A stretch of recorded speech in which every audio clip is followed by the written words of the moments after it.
Tete ke roin tede ilan nyadu akana na washangde ke akana ne kwen ke tende yerodbo shangdo menyam ewu salawun mugwa weni woni dial parkan rawda woni sharka kagad akana shit kagad kono teni alaman diodian ling ni along karwai ni amad adini liangdu karwaidu ngwandian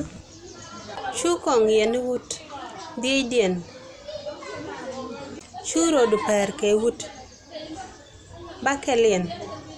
lar malik kapat mishi ngaji edwero mbara odien shute ka tiel ke wut na mabogo aka pal ngit kadu koropin badag dian dede telefon da yikil mogorje dungno na mashagwa jege bangwandien jang noro ka sheng melatok ni shang welien shudor ban pinga peg mabar makana jelon wel kelien ngain na miet da na noga along kala ne kare joko miti yoten wara odien shu chawdu ja chubduel agona dwar keteda werka kaba wel jogdien rele yo ka kel mulo no lada kel yene je logan wel ngwandien yang no rodu ka loete shimara makoda kangene je gwa ushek alwak wote wel dien michu kod jopot kagad shugwi ne gada longa bichawdu parwech wel bakelen ngine roke do nyam chado wel baro odien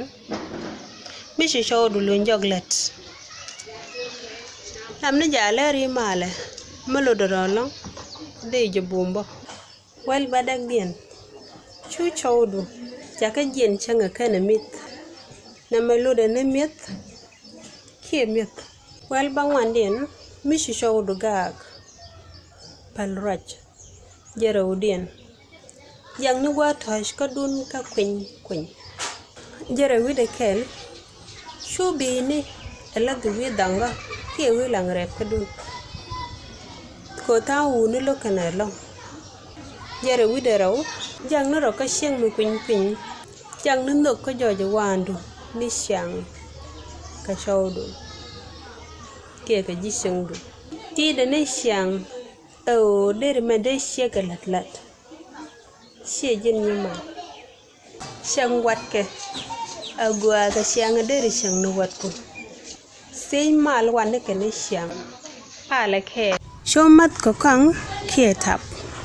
shonyur ka sok ka peng bar talelot shuga ka shawdu ka shodor ban pin shomat yana man tal shaw ka shu lanken ka sel gwad non kam bi yana shawdu naga je longa de yente ka goy diare kundun kada kustakel ke yede ye pudalong kada ye moy ke gaate ko na goloy dun ke kada shi andun da shuga kami jin sheng masha kwen ti sheng dukel ka gaat ko ka shawdu naga je longo de shi and dero pal pinba de ite shete te de ka kap ka de ka la re shi ka du kamila de ka bu ko dipos ni shang